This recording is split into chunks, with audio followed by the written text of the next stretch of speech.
it that we need a new approach to development? Well, the need for a new approach to development is irrefutable, because a business as usual trajectory that has led to a crisis-ridden world is simply not tenable any longer. The purpose of development should be to create the conditions for people to adequately satisfy their needs while protecting the well-being of all life forms. And this in turn would provide the basic opportunities required for human beings to realize their full potential. But far from doing this, development according to the dominant paradigm of unrestrained growth has led to worldwide ecological, social and economic crisis, which has resulted in massive inequities, indebtedness, disempowerment of local communities, political instability and conflict, to name just a few of the many cross-cutting issues confronting the world. And underlying all these crises is a lack of a holistic view and also the inadequacy of the global governance structure to address these problems.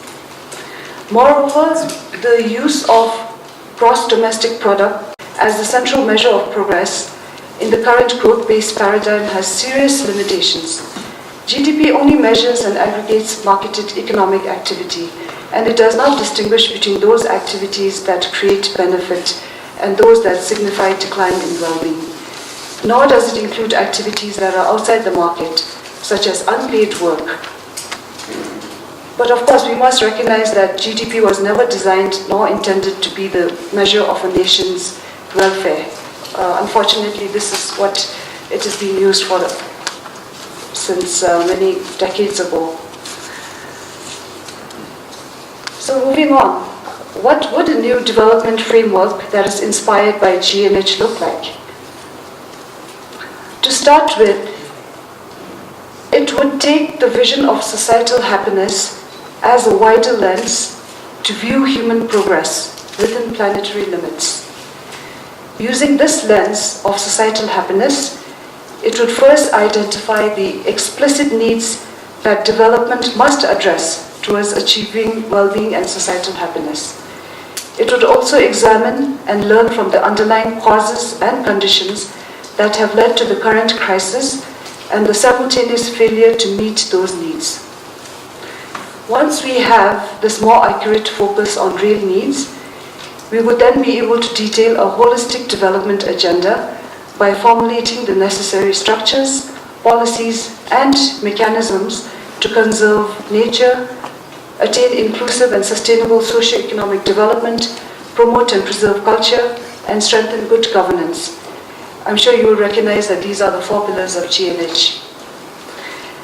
And to achieve these goals, such a framework would then develop and employ policies for the responsible management of natural, human, social, and economic resources to ensure present and future sustainability.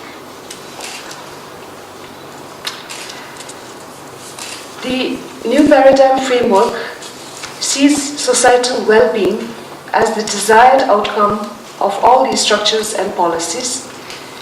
So it proposes that these outcomes can be assessed according to the 9 domains that are currently used in Bhutan's GNH index, each with specific progress indicators. It also recognizes that certain skills and processes will then be needed to transform these well-being conditions to the highest state of happiness at both individual and collective levels. And in turn, the degree of societal happiness would determine the evolving needs of development.